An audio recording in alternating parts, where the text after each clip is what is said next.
what is the ultimate purpose of human life? I mean, how can we possibly know anything real about God's existence or his very nature, just using our own reason, Yeah. without faith or revelation? Yeah, these aren't small questions, are they? They're fundamental. They've driven, well, countless philosophical, theological debates throughout history. Absolutely. And today's deep dive takes us right into a monumental intellectual achievement in Western thought that really grappled with exactly these things. Thomas Aquinas' Summa Theologica. That's right. The Summa Theologica isn't just, a collection of theological doctrines. It's this vast, systematic exploration. It aims to understand God, the entire created world that comes from him, and crucially, humanity's path back to that divine source. And what makes it so revolutionary, especially for its time, the 13th century, is the way it weaves together Christian faith and human reason, showing they can actually work together in harmony, not like opposition. Exactly. That synthesis is key. So our mission in this deep dive is to unpack key sections of this massive, really complex work, guided by the source material you've shared with us. Right. Think of this as your shortcut. We're pulling out the most important nuggets of knowledge, the essential structure, so you can appreciate its incredible depth and ambition without, needing to read all 3,000 articles. Yeah, what was it, like 10,000 objections yourself? Something like that, yeah. It's a huge undertaking. It's quite the intellectual journey, but hopefully we can make it an illuminating one. Absolutely. And to really understand the Summa, we have to start by looking at its grand design, its structure and the historical moment it came out of. Okay, let's do that. The Summa Theologica.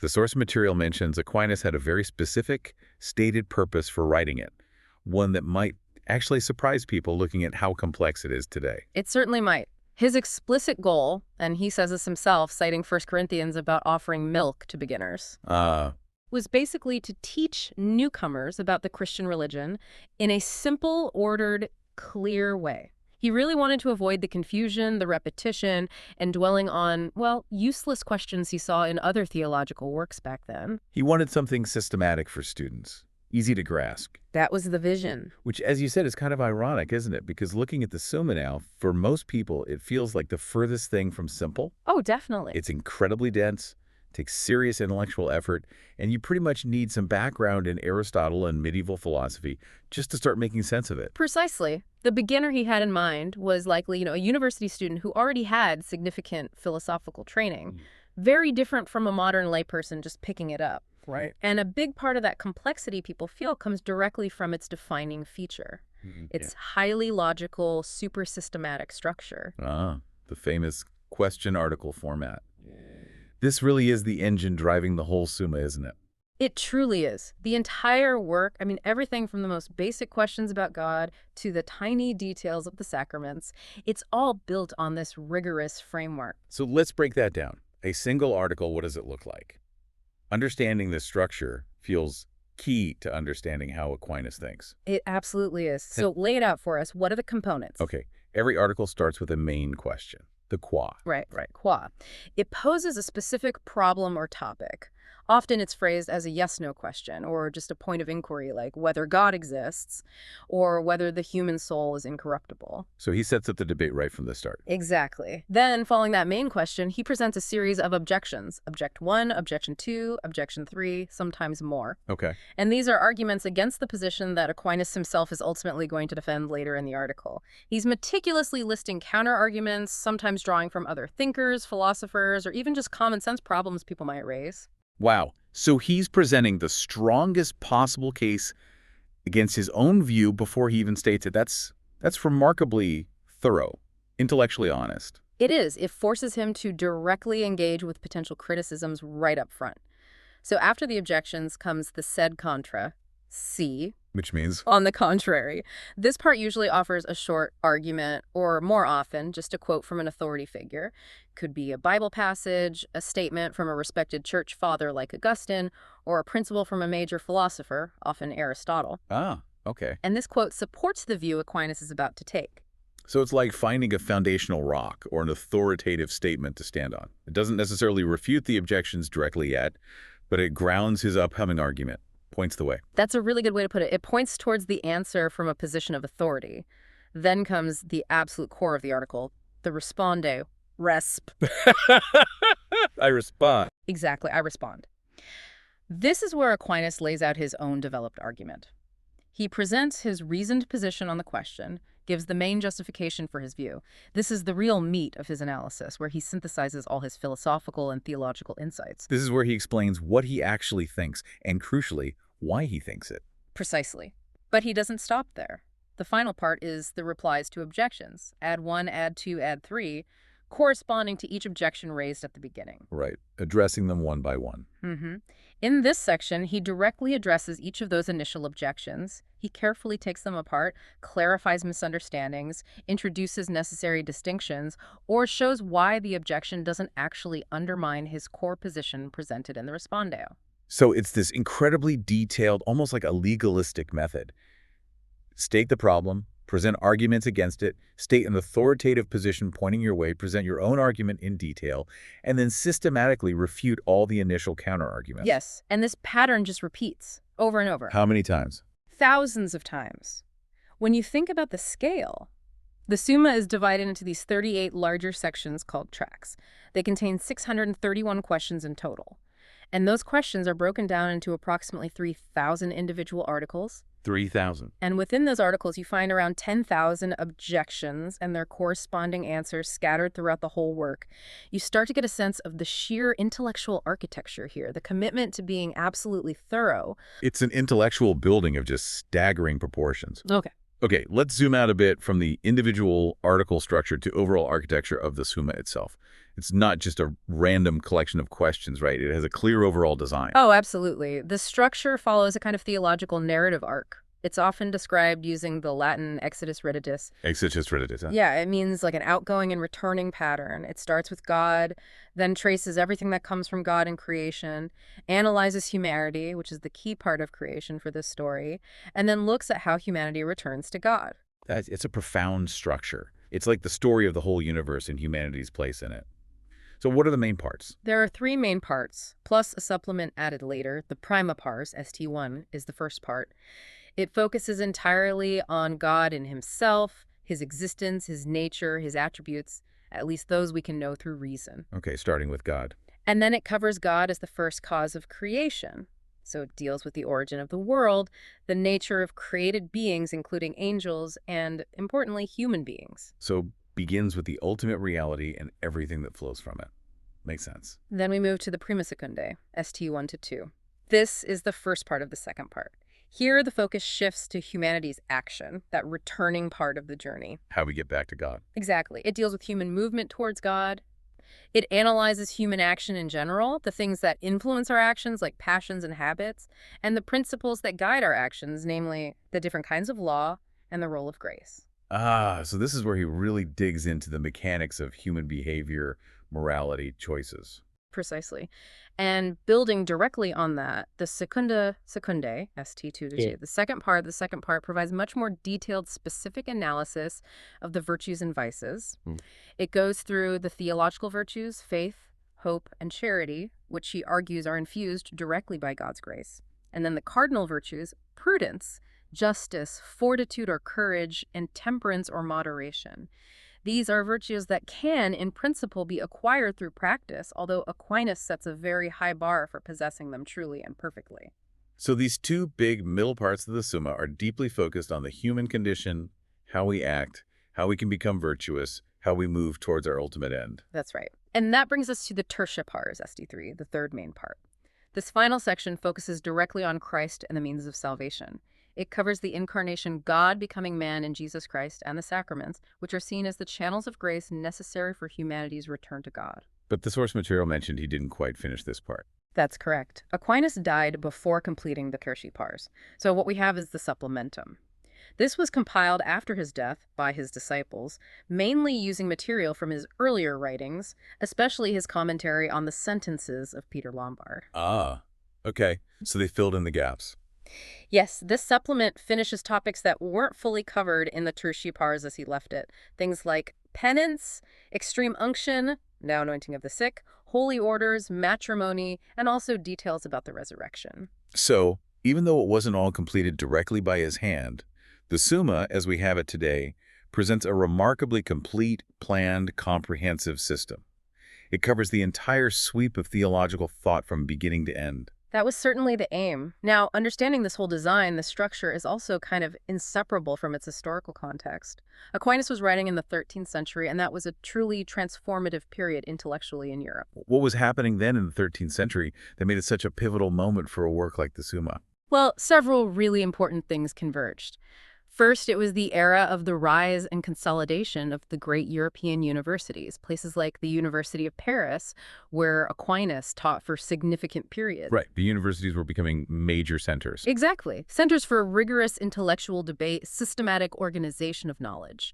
And crucially, this period saw a dramatic influx of new knowledge into Western Europe, primarily through translation efforts. You mean like ancient texts suddenly becoming available again? Precisely. There was a major translation movement going on, particularly active in places like Toledo in Spain. Why Toledo? Well, it had a significant Arabic-speaking population and libraries that had preserved ancient Greek texts, often in Arabic translation, and also Sicily, where Norman rulers encouraged translation from Greek and Arabic.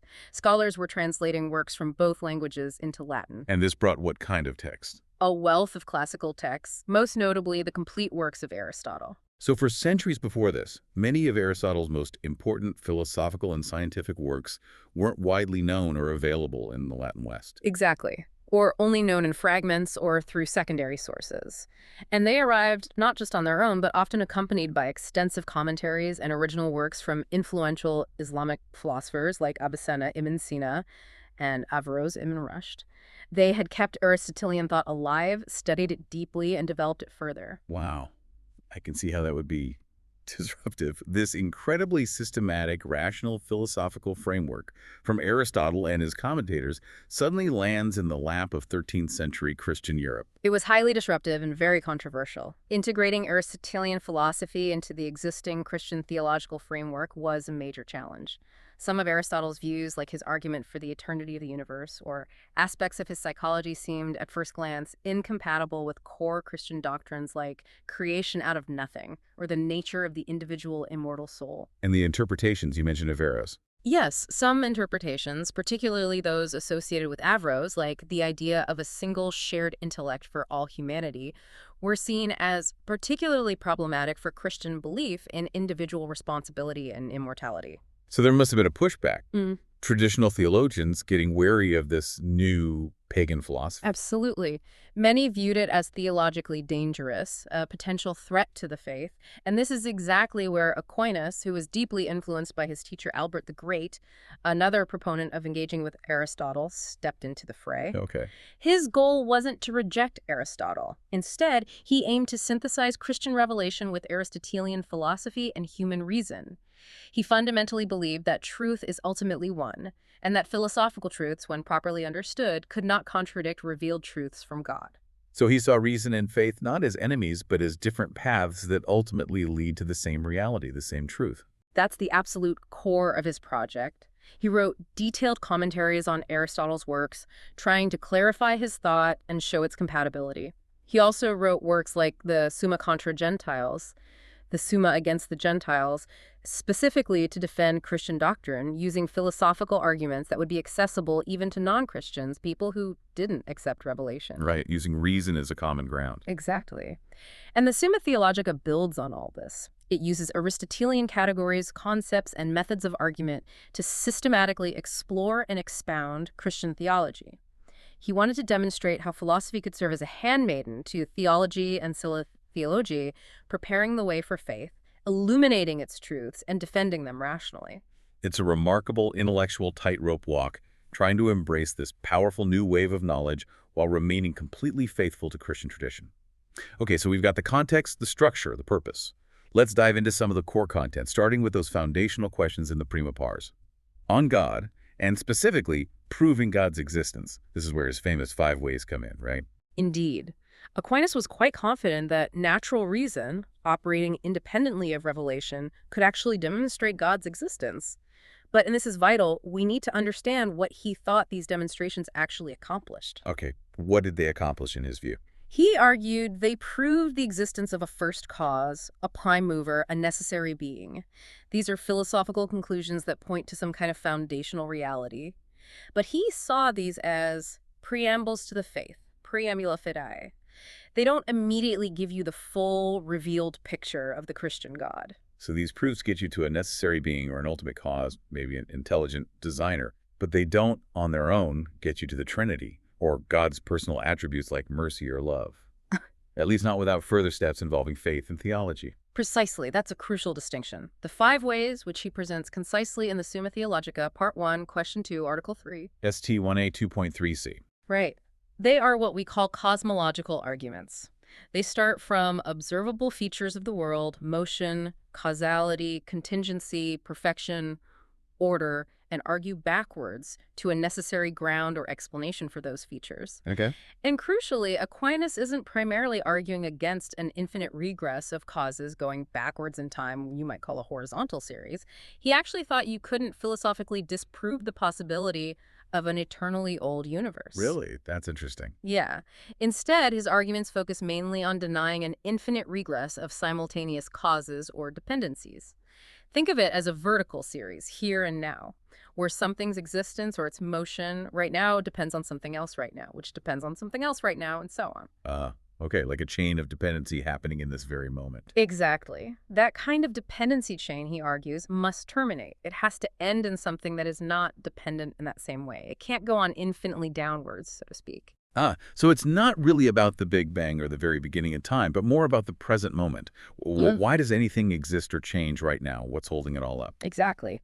It's about ongoing, simultaneous dependence for existence or motion or causality. So let's quickly go through each of the 5 ways because they each offer a slightly different angle on this dependence. Okay, the first one. The first is the argument for motion. Aquinas observes, obviously, that things in the world are in motion or undergoing change.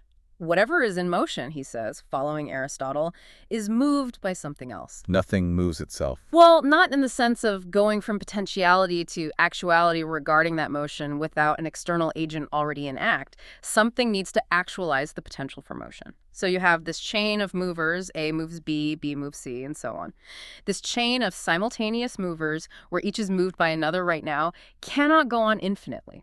Because if there were no first mover in the chain, there would be no subsequent movers, and therefore no motion at all, which is clearly false. So there must be something at the top of this chain of motion.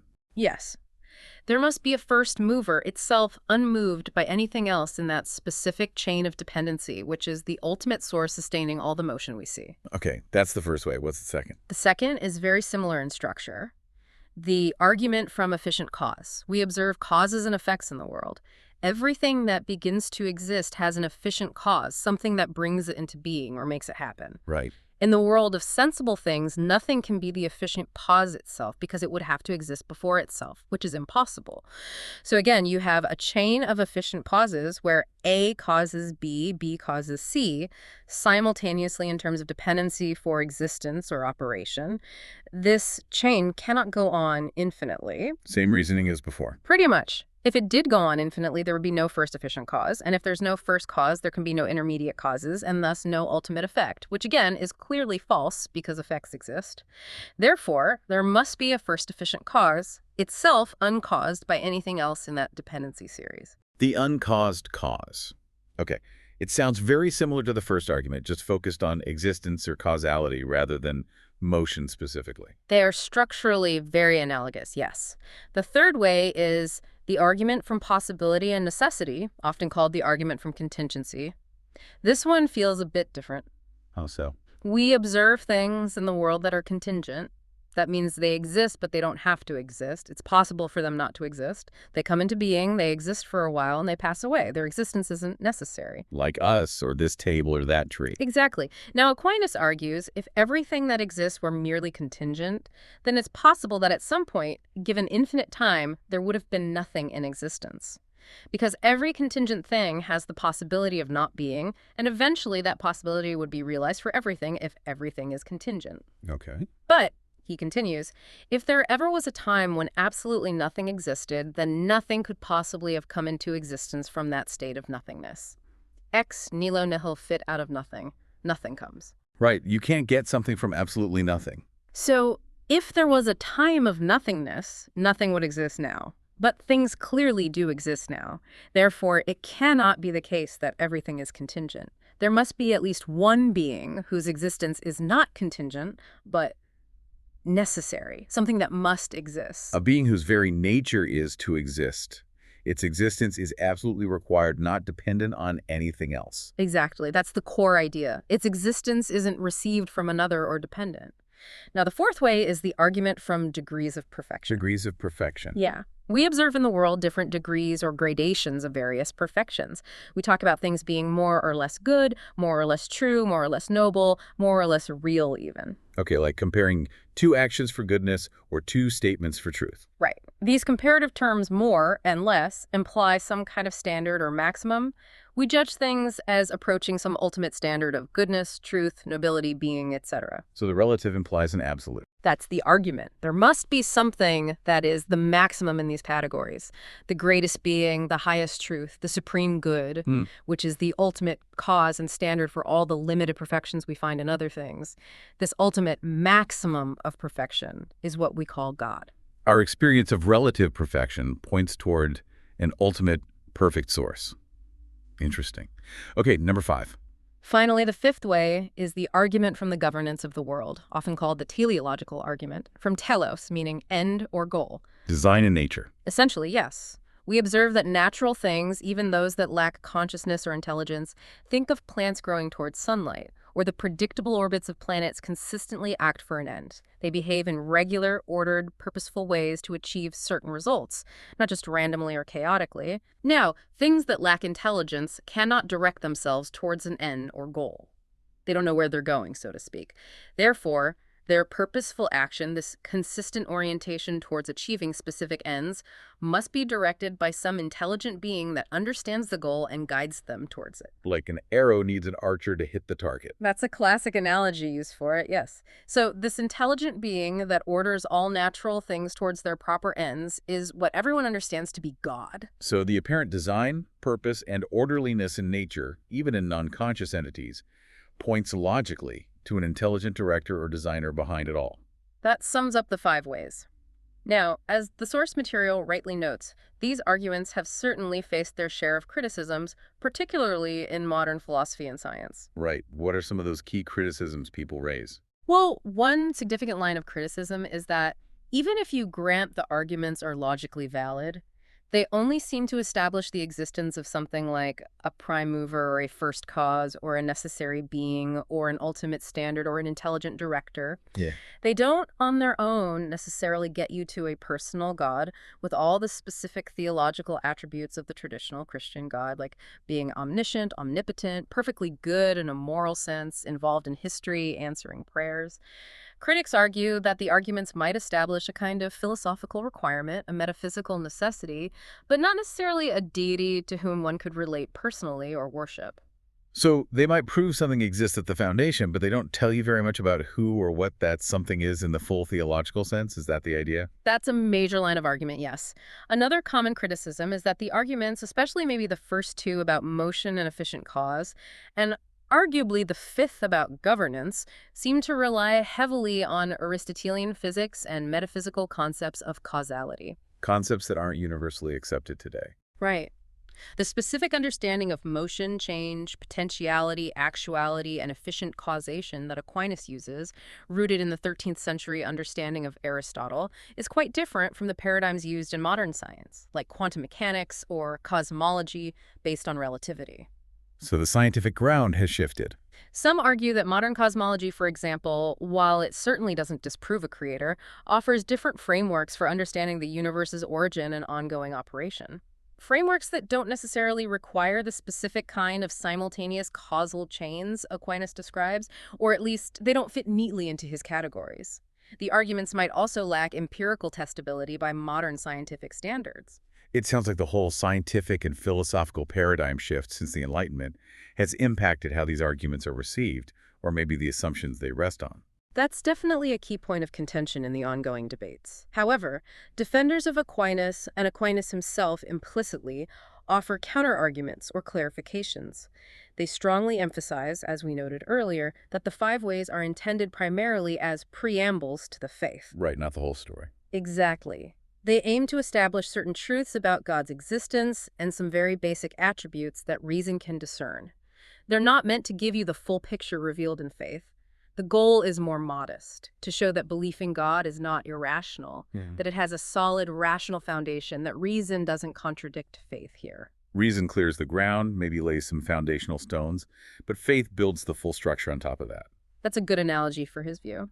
And regarding the criticism that they only prove a philosophical abstraction, defenders argue that the concept of a necessary being derived from the third way, for instance, isn't just any necessary thing. It points to a being whose very essence is existence pure esses. Existence itself. Yes. This being doesn't just happen to be necessary. Its necessity is intrinsic, identical with its essence. This concept of a aseity existing purely from oneself, not receiving existence from another, is a crucial divine attribute derived directly from the argument.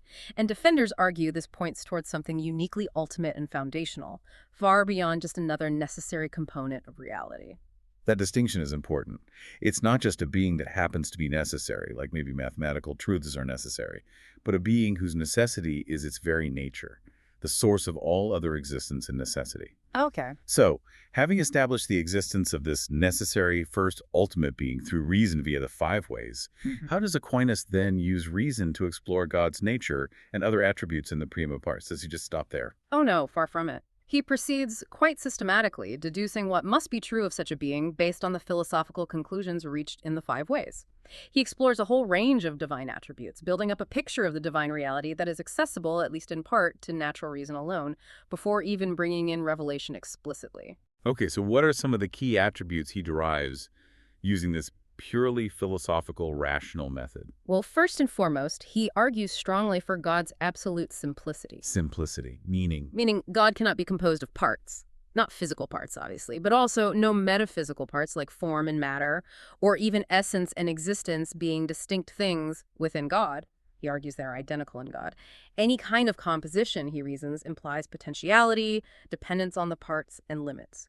But the first cause, the necessary being, must be pure actuality, utterly independent and unlimited.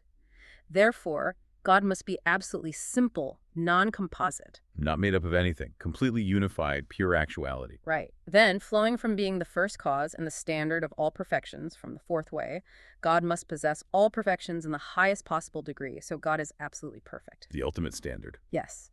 And as the source of all being and the ultimate end towards which all things strive implicitly, God must be the highest good, goodness itself. Goodness itself. Stemming from the idea that God is pure act with absolutely no unactualized potentiality, God must also be infinite.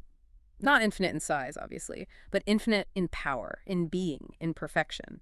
There are no limits on God's actuality. And this relates to omnipotence. Exactly. When Aquinas says God is omnipotent or all-powerful, he clarifies this carefully. It means God can do absolutely anything that is intrinsically possible, anything that doesn't involve a logical contradiction. Like making a square circle. Right. God can't make a square circle, not because his power is limited, but because a square circle is a meaningless contradiction. It's nothing.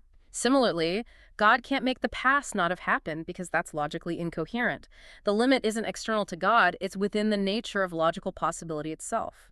God's power extends to all real possibilities. That distinction about logical possibility versus, say, physical possibility for us is a really key clarification of what omnipotence means in his careful philosophical context. It is. Very important.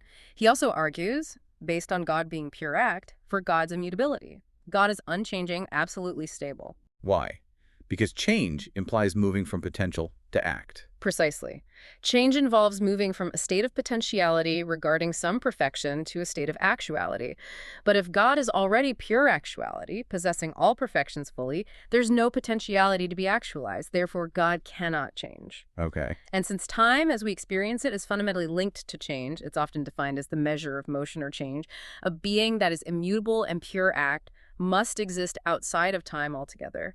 God is eternal, not just existing for a very, very long time, but existing in a way that transcends temporal succession entirely, no beginning, no end, no past or future within the divine life itself. Wow. Time is a feature of the created universe, not of the uncreated God. That's the idea. And finally, flowing naturally from simplicity and perfection, God must be supremely one. There cannot be multiple, ultimate, infinite, necessary beings. Such a concept would be incoherent. These are incredibly powerful conclusions about God's fundamental metaphysical nature. all derived through philosophical reasoning, starting just from the observation of the world in the 5 ways. Yes. And don't forget the 5th way, the argument from governance, which pointed to an intelligent director. This leads Aquinas to discuss God's intellect and knowledge. Right. How does he develop that? He argues that the essence of knowing is for the knower to possess the form or the intelligible nature of the thing known. The more immaterial a being is, the greater its capacity for knowledge because it's less restricted by the limitations of matter. We touched on this with angels versus humans earlier. Exactly. Since God is established as maximally immaterial, absolutely simple, pure act, God must possess the highest, most perfect mode of knowledge. God knows himself perfectly, and in knowing himself, he knows all things that proceed from him, all creation fully, perfectly, and simultaneously in one eternal act of understanding. So God's knowledge isn't like ours, learning things bit by bit. Not at all. It's complete, immediate, and unchanging part of his eternal nature. Now, it's crucial to remember, as we keep saying, that while reason can lead us to understand these profound truths about God's existence, and these core attributes, simplicity, perfection, infinity, immutability, eternity, intellect, Aquinas consistently maintains that revelation is still absolutely necessary. Why? If reason can get us this far. Because there are deeper truths about God, and truths necessary for our ultimate salvation and happiness, that reason alone simply cannot reach. Like the doctrine of the Trinity, for example, which you mentioned earlier. The Trinity is the prime example. The truth that God exists as one substance in 3 distinct persons, Father, Son, and Holy Spirit, is a core Christian belief, but it's considered a mystery revealed by God himself through Scripture and tradition. It cannot be discovered or proven by natural reason alone. So reason establishes these preambles to the faith. Right. Truths about God accessible to the human intellect, showing faith isn't opposed to reason. But the actual content of faith. Yes, the content of faith consists of truths that are beyond reason's grasp, but are accepted as true based on the authority and trustworthiness of God who reveals them. Things like the Trinity, the Incarnation, the specific plan of salvation. So faith isn't unreasonable, because reason can actually get you part of the way, demonstrating God's existence and some attributes. But faith takes you further into the mysteries of God's own inner life and his specific actions for us. They're complementary sources of knowledge about the divine. That's the absolute core relationship he establishes and defends throughout his work. Reason prepares the ground, supports faith, helps us understand revelation, defends it against objections. But faith elevates reason, taking us to truths and a destiny union with God that reason alone could never attain on its own. Okay, that makes sense. Speaking of things coming from God, the prima pars then moves from discussing God and himself to discussing creation. How does Aquinas explain creation itself? What does he mean by that famous phrase, creation ex nihilo? Creation ex nihilo, creation out of nothing, is absolutely central to Aquinas' understanding of God as the ultimate first cause of everything that exists. He explains that when God creates, he produces something with respect to its whole substance. Its whole substance. Yeah. What does that mean compared to how we make things? It's fundamentally different from any activity that creatures like us can perform. Creatures can make things, sure. We can shape pre-existing matter, like a sculptor making a statue from stone. We can generate something new from something old, like parents having a child. We can cause changes in things that already exist. But we always start with something. There's always pre-existent matter or potentiality that we work with. Right. We don't magic things into existence from absolute nothingness. Exactly. God, in the act of creation, does not start with any pre-existing matter or potentiality outside of himself. He brings the entire being, its whole substance, its very existence, into being from non-being. So it's not just arranging stuff that was already floating around in some form. It's bringing the stuff itself, the very being of the thing, into existence where before there was absolutely nothing of it. Yes. It's an act of producing being, absolutely. This concept was crucial for distinguishing the Christian understanding from, say, ancient Greek cosmological views that might have assumed matter was eternal and uncreated, perhaps coexisting with the divine principle that shaped it. Like Plato's demiurge, working with pre-existing chaos or matter. Right. Creation ex nihilo asserts God is the absolute source of everything other than himself. It also directly engaged with those tricky debates surrounding Aristotle's apparent view that the world might be eternal. How did Aquinas handle that? If Aristotle, his main philosophical guide, seemed to suggest the world had no beginning in time, how did Aquinas reconcile that with Genesis? Well, Aquinas firmly accepted, on faith, based on divine revelation in Genesis, that the world did have a beginning in time. That was a truth of faith for him. However, he argued quite forcefully that from a purely philosophical standpoint, you could not definitively prove that the world had to have a temporal beginning. Wait, he thought it was philosophically possible for the world to be eternal. Yes, he argued it was philosophically possible for the world to be eternal and still be entirely created by God ex nihilo in its entire substance. Hold on. How can something be eternal having always existed and still be caused or created by God? Yeah. Doesn't being caused imply a point in time before which it didn't exist? That's the philosophical subtlety, and it hinges on distinguishing different kinds of causality. Aquinas argued that God's causality in creation is primarily about continuously sustaining the being or existence of a thing, not necessarily about initiating its existence in time. Okay, so it's about ongoing dependence for existence, moment to moment. Exactly. He argued it was conceivable philosophically that a thing could exist eternally, having no temporal beginning, and yet its very being, its existence at every single moment of its eternal duration, could be entirely and continuously dependent on God's creative act sustaining it. God would still be the absolute source of its being, even if it never began in time. So an eternal dependence rather than just an initial starting point. Right. He wanted to distinguish this hypothetical eternal but created world from the problematic idea of a world that existed eternally independently of God, not made by God. Now, the source material does note that thinkers like al-Ghazali before him had highlighted the philosophical tension here, questioning whether an eternally existing world really leaves room for God's free will or choice to create it in the way classical theology understood God's creative act. It's a deep philosophical point. But Aquinas' main concern here was showing that philosophy alone couldn't settle the question of the world's temporal beginning. For that, he relied on revelation. Okay, that's a very specific, quite deep philosophical point about dependence versus temporal origin. And he maintained that only God can perform this unique act of creation ex nihilo. Creatures can't do it. Absolutely. Aquinas argues definitively that creatures cannot create in this fundamental sense. Creation is producing being absolutely, from nothing pre-existing.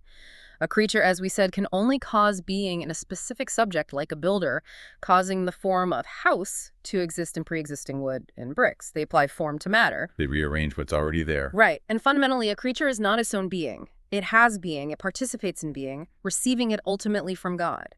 Only God, whose very essence is existence, ipsimus est existens, is his own being. Therefore, only God has the unique power to bring something into existence from absolute nothingness without needing any pre-existing substrate to work upon. So God is the source of existence itself, and creatures are merely participants in that existence, able to arrange or modify what already is, but not bring new being into reality from scratch. Okay. Within this created reality that comes from God, Aquinas describes a kind of hierarchy, right?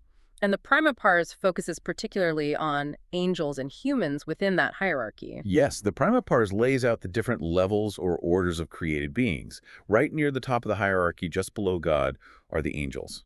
Aquinas understood them as pure intellectual substances, pure forms without any matter. Beings of pure spirit, pure intellect. Essentially, yes. They are entirely immaterial beings possessing intellect and will. And because they are completely free from the limitations and constraints of materiality, Aquinas considered their intellects to be inherently superior to human intellects. Their mode of knowing is more direct, more intuitive, more powerful. More intelligent than humans because they're less tied to the physical. That was his reasoning. Below the angels in this hierarchy are humans. We are unique in the created order because we have this composite nature. We are substantial unity of body and soul. Not just a soul trapped in a body, but a unity.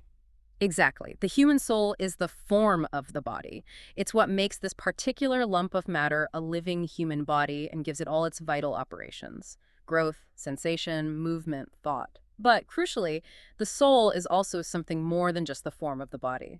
Aquinas argues it's an incorporeal and subsistent principle. Subsistent, meaning it can exist on its own. Yes, that's the key point.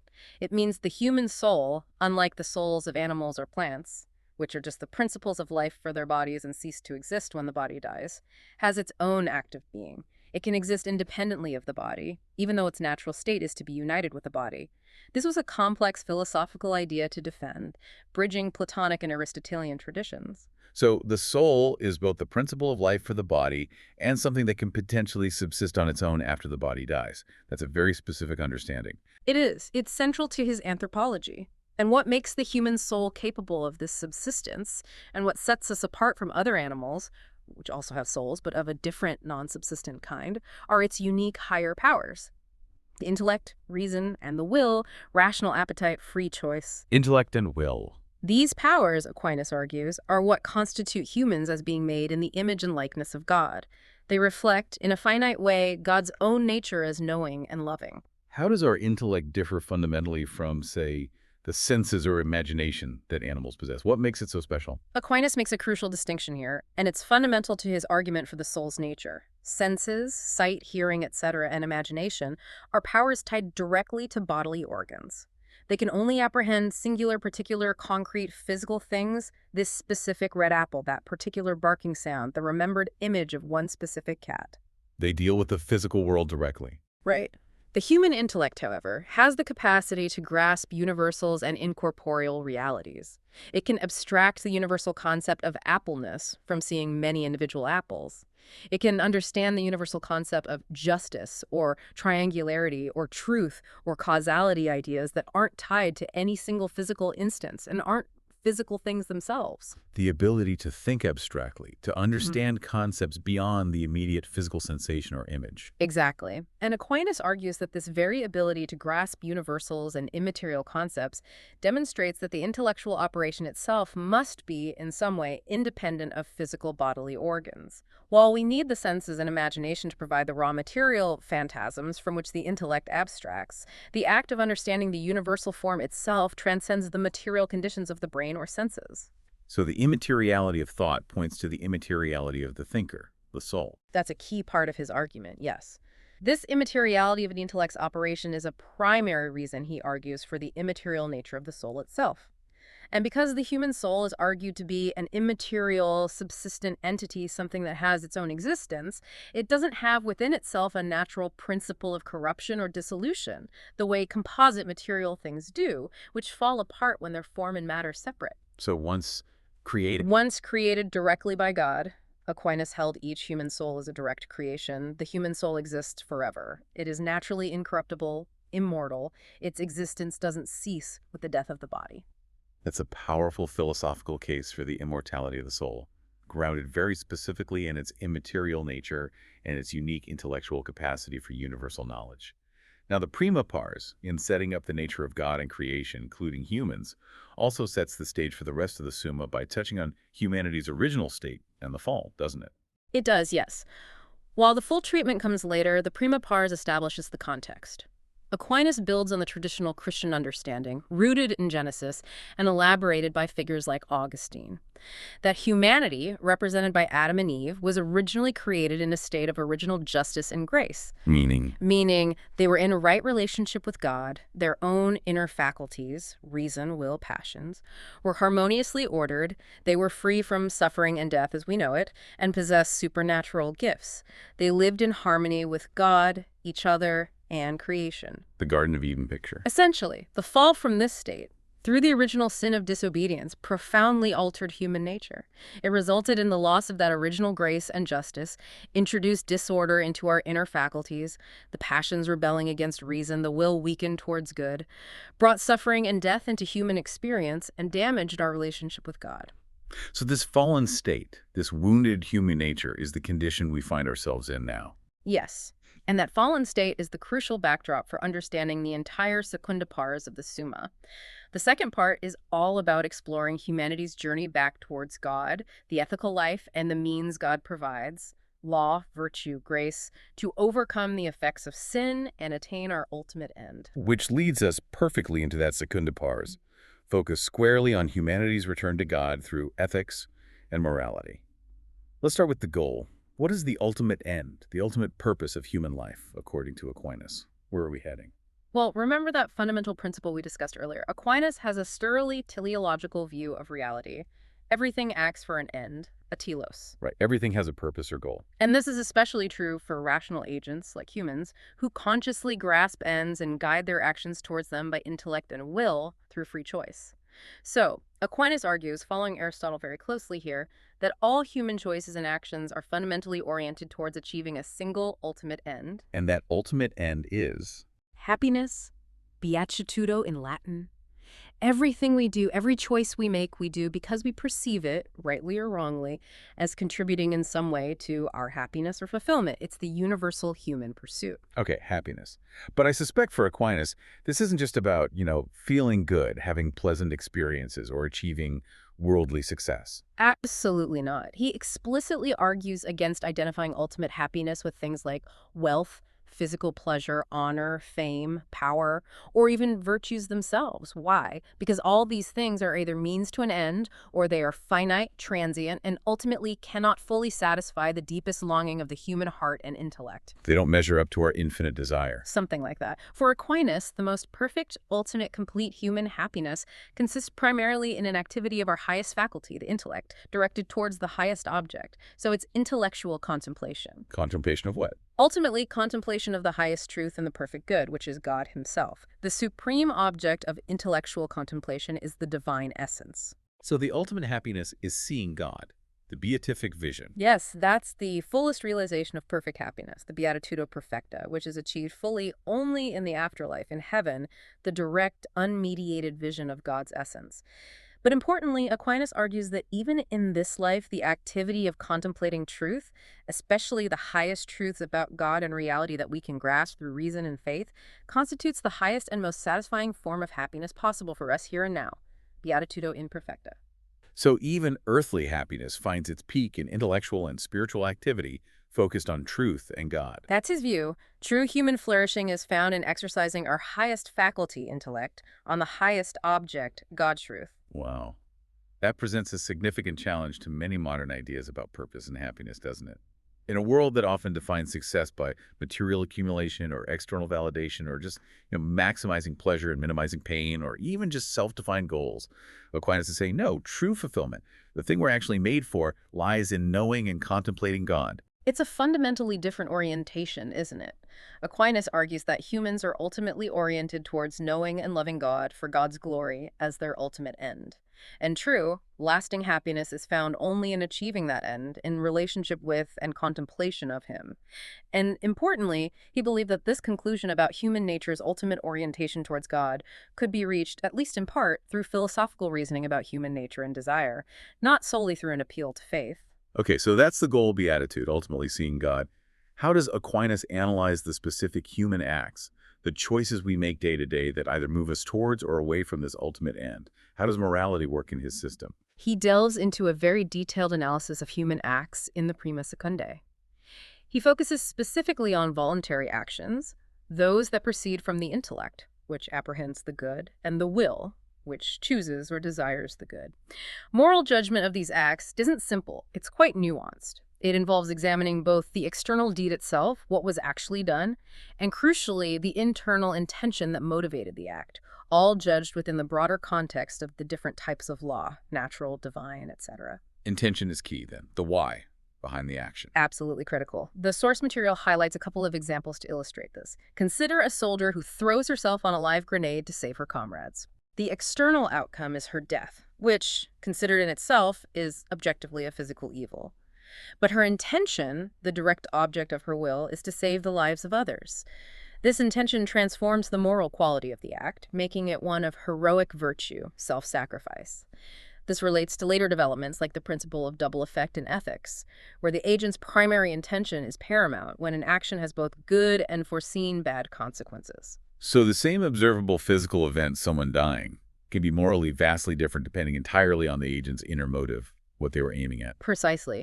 The other example mentioned involves doctors removing a pregnant woman's cancerous uterus. One doctor might perform the surgery with the primary intention of removing the life-threatening diseased organ, knowing that the fetus's death will be a tragic but unavoidable side effect or consequence. Another doctor, hypothetically, might perform the same physical procedure with the direct intention of killing the fetus. Aquinas' framework would distinguish these actions morally based on the primary intention, the direct object of the will, even though the external physical outcome, uterus removed, fetus dies, looks identical. It really shows the complexity of discerning intention in moral analysis. That really pushes us to think beyond just looking at simple outcomes and forces us to consider the inner world, the motivation. Yeah. What's the interplay then between the intention and the actual external act? Is a good intention always enough? Not necessarily. While the intention, specifically the end the agent is aiming for, is crucial for determining the moral species or type of the act and judging its potential badness, a good ultimate intention alone isn't enough to make an intrinsically bad external act good. Can you give an example? Sure. Stealing money with the ultimate intention of giving it to the poor. The ultimate end, helping the poor, is good. But the chosen means the external act of stealing is intrinsically wrong according to natural and divine law. Aquinas argues that the external action, the object of the act, and the interior choice intention, the end, are considered together as components of one unified moral act. For the act to be fully good or virtuous, both the object and the end, and often the circumstances, must be good. A good end doesn't justify a bad means. So both what you do and why you do it have to be morally right. Generally speaking, yes. And interestingly, he also notes that unforeseen consequences, things that happen as a result of your action, but which you did not intend and could not reasonably have foreseen, do not, in themselves, increase or decrease the action's inherent goodness or malice. You're judged primarily on what you chose to do and why you chose it, based on what you knew or should have known. So you're morally responsible for what you intend and choose, not for sheer accidents that happen afterwards. What role does conscience play in all this? What if someone genuinely believes they're doing the right thing, but they're mistaken? Aquinas' position on conscience is actually quite strong and sometimes surprising. He argues that one must always obey their conscience, even if that conscience is objectively mistaken about what is right or wrong. Always. Even if it tells you to do something wrong. Yes. To act against your conscience is always morally wrong, because in doing so, you are intentionally acting against what you personally judge, here and now, to be the truth or God's law as you understand it. You'd be willfully doing what you believe to be wrong. Okay, but what if the conscience is wrong? Does that excuse the action? This is where it gets nuanced. An erring conscience excuses an action from being a formal sin only if the ignorance causing the error is invincible. Invincible ignorance. Meaning the person couldn't reasonably have known better? Perhaps the truth was unavailable, or they lacked the capacity to figure it out, despite due diligence. However, if the ignorance is vincible, meaning the person could and should have known better, but they were negligent, didn't bother to learn, didn't seek guidance, or intentionally avoided the truth, then they are still morally responsible for the wrong act, even if they followed their deformed conscience. There's a duty to properly form one's conscience by seeking truth and understanding moral principles. So you had to follow your conscience, but you also have a serious moral duty to make sure your conscience is aligned with objective truth as best you can. That makes sense. And what about the relationship between evil and sin? Are they the same thing? Not quite. Evil is a broader category. An act can be objectively evil based on its nature, like killing an innocent person, or its negative consequences, regardless of the agent's intention or knowledge. Sin, however, specifically involves the agent's will and their relationship to God's law or the dictates of right reason. So sin requires a bad choice. Yes. Sin involves a voluntary turning away from the good recognized by reason or revealed by God. So it's possible for an objectively evil act to be performed by someone acting with a sincere but invincibly ignorant conscience. In that specific case, the act is still objectively evil, but because the person lacked the culpable knowledge or intent against their conscience, it might not be imputed to them as a formal sin for which they are morally guilty before God. Sin requires a voluntary disordering of the will. That's a fascinating and important distinction, highlighting the difference between objective moral reality and subjective moral culpability. Okay. So we have the goal beatitude, the acts, judged by object and circumstances, and conscience. The Prima Secundae also famously lays out Aquinas' framework for understanding the principles that guide our actions, his classification of law. Yes, his fourfold classification of law is one of his most enduring and influential contributions, not just to theology, but to ethics and political philosophy. It provides the normative framework against which human acts are ultimately judged. Let's break down these 4 types of law he identifies. What's the first one? First, and most fundamental, there is the eternal law. This isn't a law written down somewhere. It's God's own divine reason, the eternal plan or blueprint in the mind of God that orders and governs the entire universe, guiding all things to their proper ends. It's inherent in God's own nature, wisdom, and providence. All other forms of genuine law participate in or derive their legitimacy from this eternal law. So it's the ultimate source of all order, meaning, and intelligibility in the cosmos. Precisely. Second, there is the natural law. This is humanity's specific participation in the eternal law. It's that part of God's eternal plan that is accessible to human reason, imprinted on our nature. It's what St. Paul refers to as being written on our hearts, as the source material mentions, drawing from Romans. Our innate moral sense. You could call it that. It consists of fundamental, self-evident principles and precepts that our reason naturally apprehends as guiding us towards our natural human flourishing and away from what harms us. Aquinas argues it's universally known, at least in its most general principles, innate in all people simply by virtue of having human reason, and it's binding on everyone, regardless of their specific religious beliefs. Following it contributes to both individual well-being and the common good of society. So this is our capacity to understand basic rights and wrongs just by thinking about human nature, our basic needs, and how society should function. Exactly. The very first and most fundamental principle of natural law, according to Aquinas, is not really a command, but a self-evident principle of practical reason. Good is to be done and pursued, and evil is to be avoided. He argues this is undeniable. Whenever we act voluntarily, we are motivated by something we apprehend, rightly or wrongly, as good in some respect.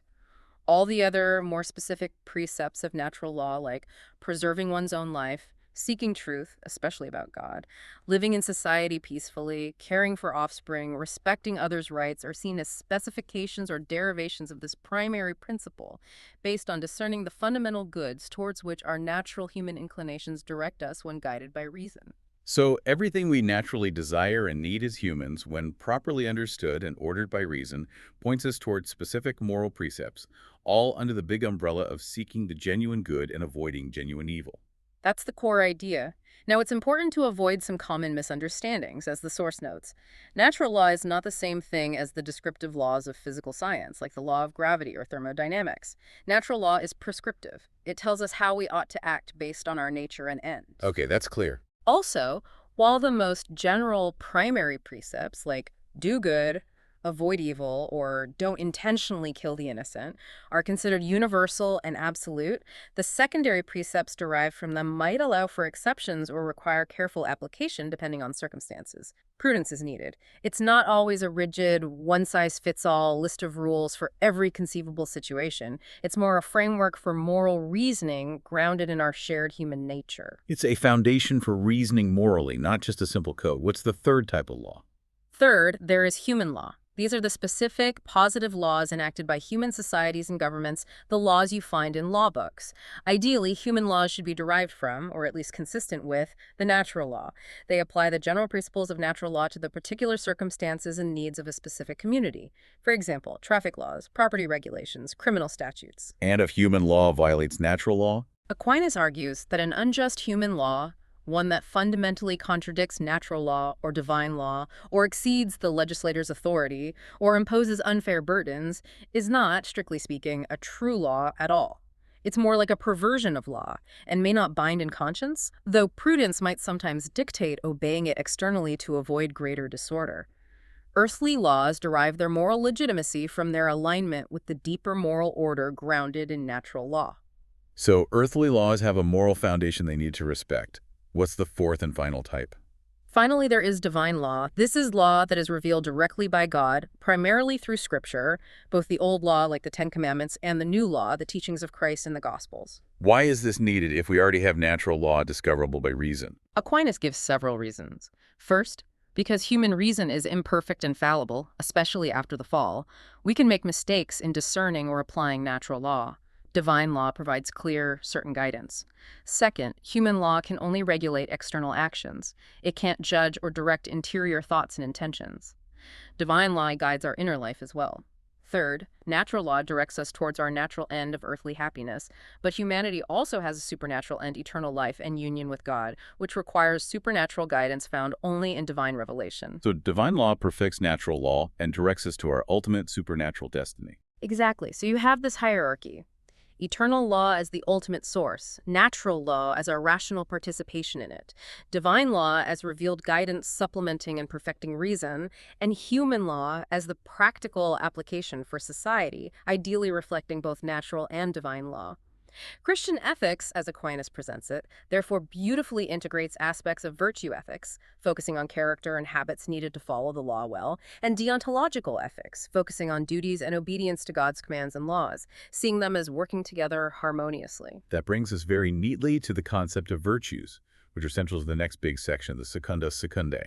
How does Aquinas define virtues, and how do they relate to law in achieving our ultimate end, beatitude? Virtues are absolutely crucial in his system. He defines them as stable dispositions or good habits, habitus, that perfect the powers of the soul, primarily the intellect and the will, disposing us to act readily, consistently, and joyfully in accordance with reason and God's law. So they're not just actions, but the underlying character traits that make good actions flow more easily. Exactly. They perfect our ability to choose and perform good actions reliably.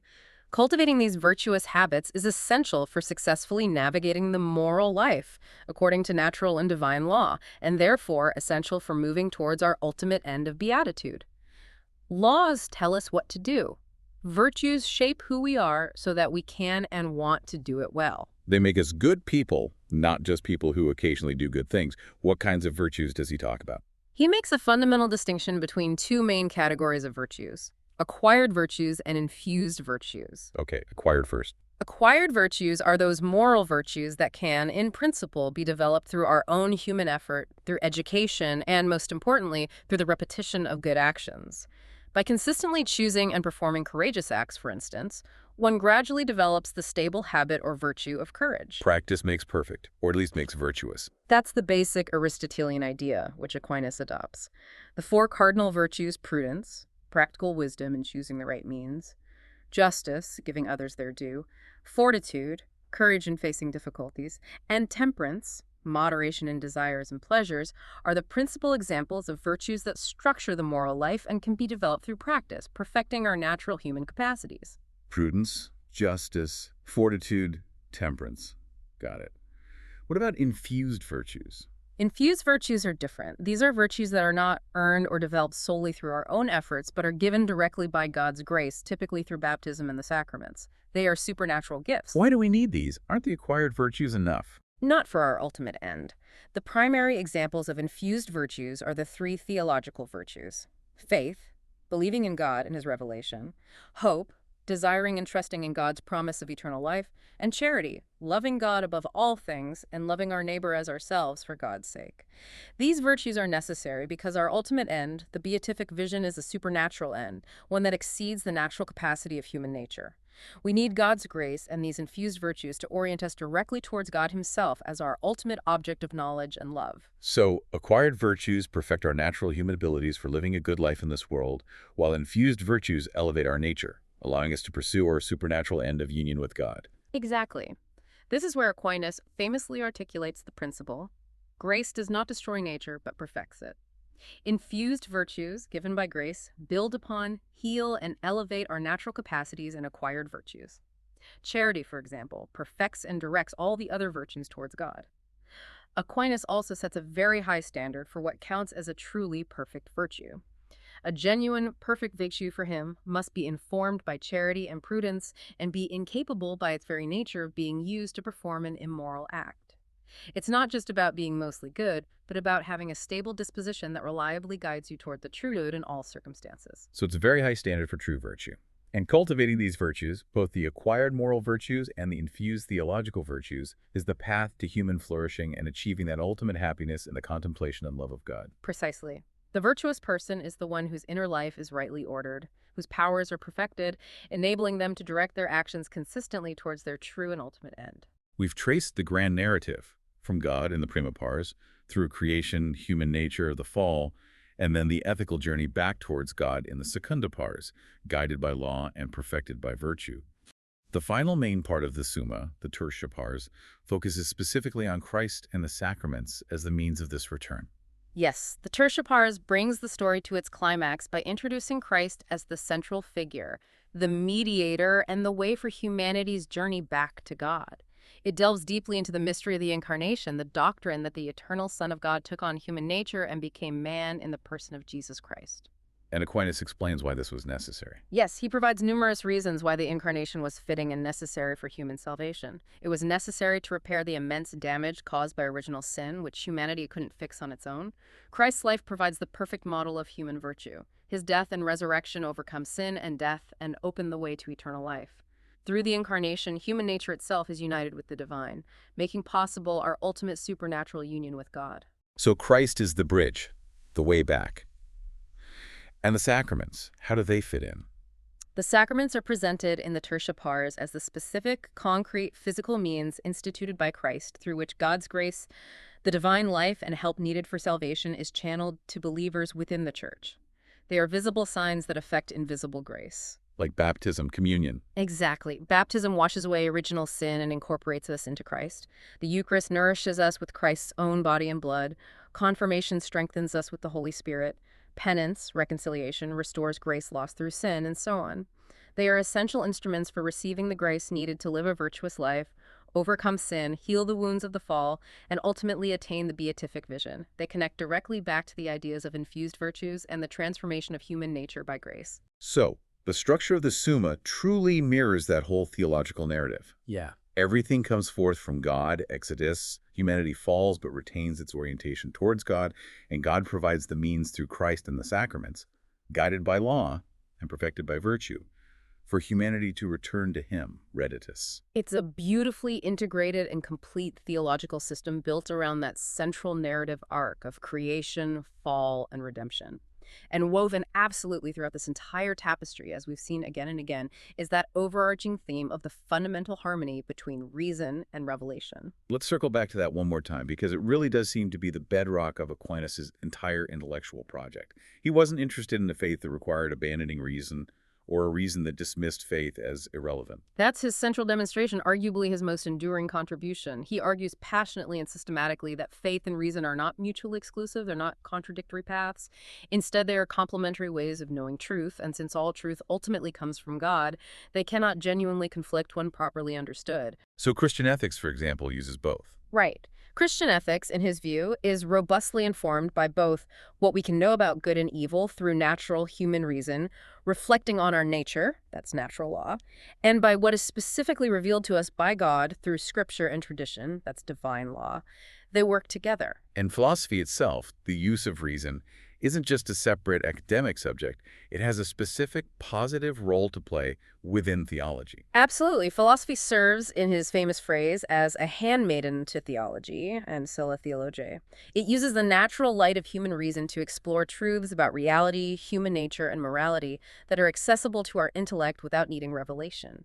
And these philosophical truths can support theological understanding, clarify concepts used in revelation, help articulate doctrines more precisely, and even defend the truths of faith against objections raised on purely rational grounds. So reason can, for instance, tell us there must be a necessary first being, and philosophy can analyze what the nature of such a being must be, simple, perfect, etc., providing a rational framework before theology steps in, based on revelation, to tell us who this being is, the Trinity, and reveal his personal actions in history and his inner life. Exactly. That's a perfect example. Reason, through philosophy and observation of the world, can arrive at certain truths about God's existence and some of his attributes via the 5 ways. It can discern the core principles of morality through reflection on human nature, natural law. But revelation completes and perfects this natural knowledge. It provides truths that are fundamentally beyond the reach of unaided reason, like the Trinity, the Incarnation, the specific means of grace, the full nature of supernatural beatitude. Revelation doesn't negate or contradict reason, it builds upon it, fulfills its deepest aspirations, and elevates it to a higher plane. It paints a richer, more complex picture of knowledge itself, involving multiple avenues to truth. It does. And the source material also touches on this nicely, noting that for Aquinas, Christian knowledge isn't solely about abstract intellectual deduction, though that's vital. It also involves observation of the created world, which reflects God, personal experience, including the inner experience of God's grace transforming a person, and a fundamental element of trust. Trust in the testimony of others, like the prophets and apostles, trust in the church, and ultimately trust in the underlying order and intelligibility of the cosmos, which is seen as grounded in the wisdom and goodness of an intelligent creator God. So knowledge isn't just purely individualistic head stuff. No. Knowledge, especially knowledge of God, is also communal, received through tradition. And Christian knowing involves not just intellect, but also the will and affections qualities like piety, a proper reverence and respect for God and sacred things, gratitude for the truths received, and trust in the divine source of all truth and order. It integrates the intellectual with the experiential, the moral, and the spiritual dimensions of knowing. That's a crucial aspect of his broader vision. Okay, so looking back at this immense, incredibly detailed intellectual project, what is Thomas Aquinas's enduring legacy? Why does the Summa Theologica, written way back in the 13th century, continue to be studied and still matter so much today? Well, his contributions are just manifold and have been deeply influential in Western thought. First, there's the systematic methodology itself. The Summa's highly organized, logical question-article format with its objections, responses, and replies. It became the standard model for scholastic inquiry for centuries, and it continues to influence structured philosophical and theological writing even today, promoting clarity, rigor, and thoroughness. It provided a powerful framework for thinking clearly and arguing logically about complex issues. Absolutely. Then, his comprehensive articulation of natural law theory remains one of his most significant and lasting contributions. It's foundational not just for Catholic theology and moral teaching, but it continues to be hugely influential in secular ethics, legal philosophy, theories of justice, and discussions about universal human rights.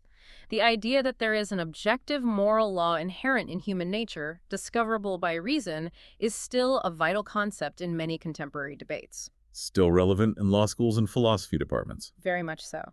And the five ways, despite all the criticisms and debates we discussed, remain absolutely classic and foundational formulations of cosmological arguments for God's existence. They were still debated, defended, refined, and serve as essential starting points for much of modern philosophical theology concerning arguments for God. Can't discuss arguments for God without dealing with Aquinas. Pretty much, and perhaps his most foundational legacy overarching all of this is his remarkable synthesis of faith and reason. He provided a powerful, coherent, systematic framework for integrating Christian doctrine with the best philosophical thought available to him, particularly Aristotelianism. He demonstrated convincingly for many throughout history that faith and reason are not in conflict, but can mutually enrich and illuminate each other. This achievement profoundly shaped the intellectual landscape of the West for centuries. And his influence wasn't just academic. It became deeply embedded in the official teaching and intellectual life of the Catholic Church itself. That's a critical point to understand his ongoing significance. The source material notes this clearly. Papal documents, stretching consistently from Pope Pius IX in the mid-19th century, right through popes like Leo III, Pius X, Benedict V, John Paul II, and Benedict XVI in the 20th and 21st centuries, have repeatedly and strongly endorsed Aquinas' teaching. How strong? Often instructing that his doctrine should be the foundation for theological and philosophical formation for priests and theologians. Popes have asserted that his writings clarified dogmas, provided essential intellectual defense against various philosophical errors like rationalism or modernism, and even directly influenced the deliberations and formulations of church councils like Trent and Vatican I. Wow. Some papal statements, particularly from Pope Leo XIII, who launched a major revival of Thomism, have gone so far as to praise Aquinas in extremely high terms, like suggesting his doctrine is miraculously without error in core theological and philosophical matters. Though they usually acknowledge, as the source notes, that on specific scientific points, like certain aspects of biology or the precise timing of ensoulment, his understanding was limited by the science of his day and has been superseded. But on the core metaphysical and theological structure, the endorsement has been exceptionally strong. That level of official endorsement is remarkable. It signifies that his thought isn't just seen as one interesting opinion among many within Catholicism, but as providing the foundational intellectual structure for much of the Church's understanding of itself and its doctrines. It truly is. But his relevance today, as we've hinted, extends far beyond ecclesiastical circles. His ideas remain central to many contemporary philosophical and theological discussions. Ongoing debates about the relationship between faith and reason, the nature of knowledge itself, ethical foundations, political philosophy, they all continue to engage deeply with Aquinas' work. And practical ethics, too. Absolutely. Issues in bioethics, for instance, complex dilemmas about the beginning and end of life, the morality of certain medical procedures, questions of intention versus consequence often find illumination, or at least a rigorous framework for analysis, in the kind of careful moral reasoning Aquinas undertook in the Summa concerning human acts, intention, and natural law. The examples we discussed earlier about the soldier throwing herself on the grenade or the doctors removing the cancerous uterus, they illustrate how his framework, his way of distinguishing intention and object, can still be applied to analyze really difficult modern ethical puzzles. Exactly. And philosophical discussions about the existence and nature of God still engage directly with the arguments and concepts he developed, particularly the five ways and his analysis of divine attributes. University departments worldwide, both secular and religious, continue to study theology and philosophy deeply informed by Aquinas.